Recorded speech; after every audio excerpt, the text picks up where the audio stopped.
Hey y'all, May 25th update. We're out here in the high tunnel and we're starting to grow, starting to go.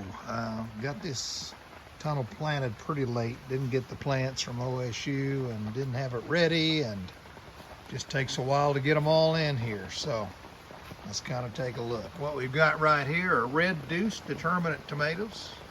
You can see that starting to bloom up.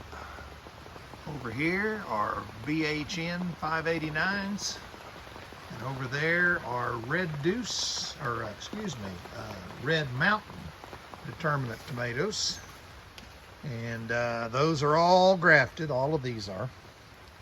And over here we have 3 rows of Big Denas. These are all determinates, and you can see from these strings right here that we are clipping these, and as they go up we'll be clipping them to 2 separate stems. We'll take this tomato plant, and here's a good example.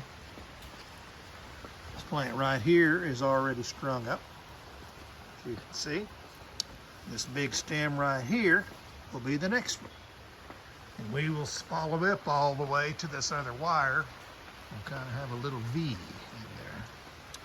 We've had some issues though, and what we've got going on here is either damage from herbicides that we think were part of the compost that we spread. You can see how these leaves look kind of sickly and chewed on, and don't know exactly what's going on, but it's either herbicide damage or a thing called curly top virus.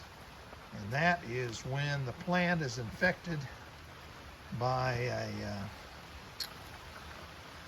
forget the name of it, some kind of a fly that eats something from outside, comes in here and deposits it on your tomatoes. This is a pretty good example of how that's not a very good looking leaf. It ought to look more like this, and this one looks just fine. So we don't know. Basically every one of these tomatoes right here could wind up being pulled out or have stunted growth. And we've got a bunch of them. That whole row over there and down there. But that's how she goes. We're going to play it out and see if we can outgrow this damage.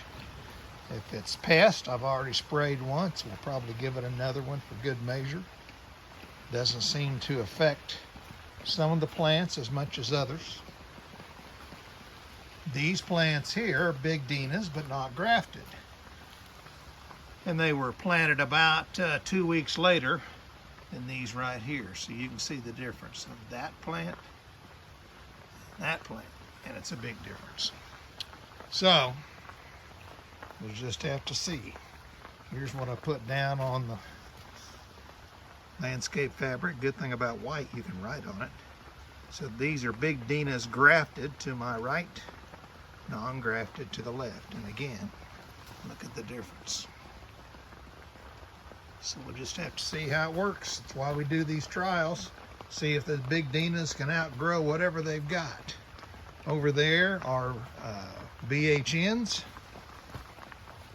determinate.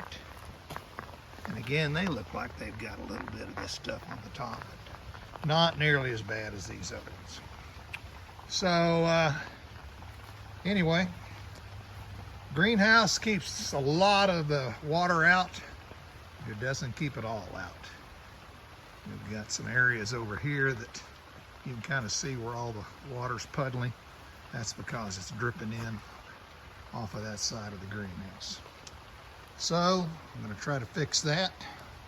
In the meantime, it'll dry out. We're going to throw a bunch of nitrogen on these plants right here to see if they can get them to have a lot of excessive plant growth and grow through this. And if not, we yank them out and plant something else in its place. Because that's what you do if you get hit with a